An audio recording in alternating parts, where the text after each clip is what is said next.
AG Gaston, one of his quotes was, he had a business that failed.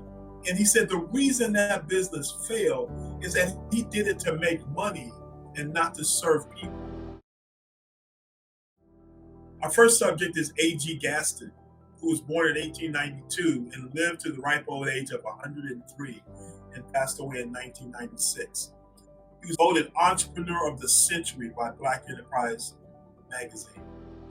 He was the grandson of an enslaved person, and his father died when AG was just a little boy. One of the common things that you're going to see is the context in which they created these tremendous businesses and tremendous legacies. And Gaston had a 10th grade education. He served in World War I, and then he worked in the coal mines in Alabama.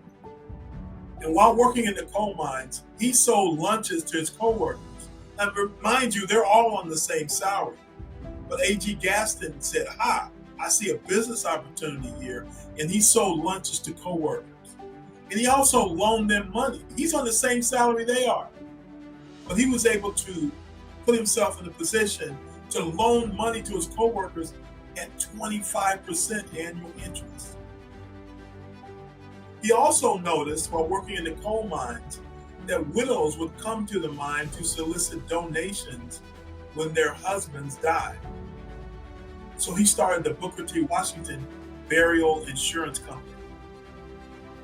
AG Gaston, one of his quotes was, he had a business that failed. And it was a business where they brewed beverages.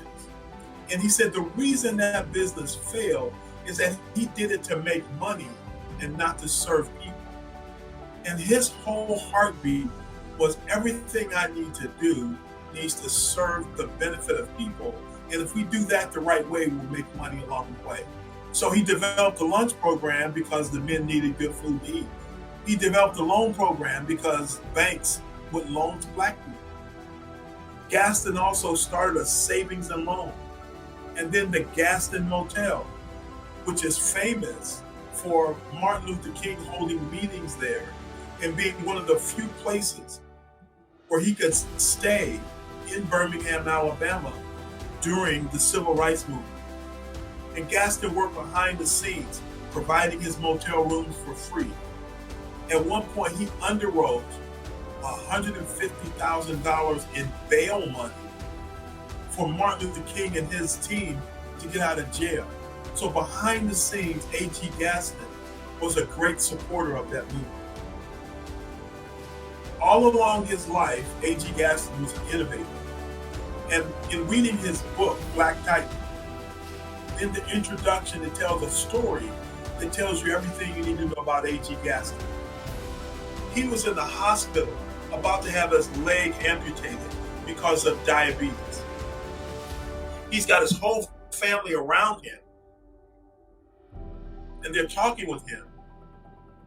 And he pulls his niece in and says, do you know what our people need now? They need their own stock market.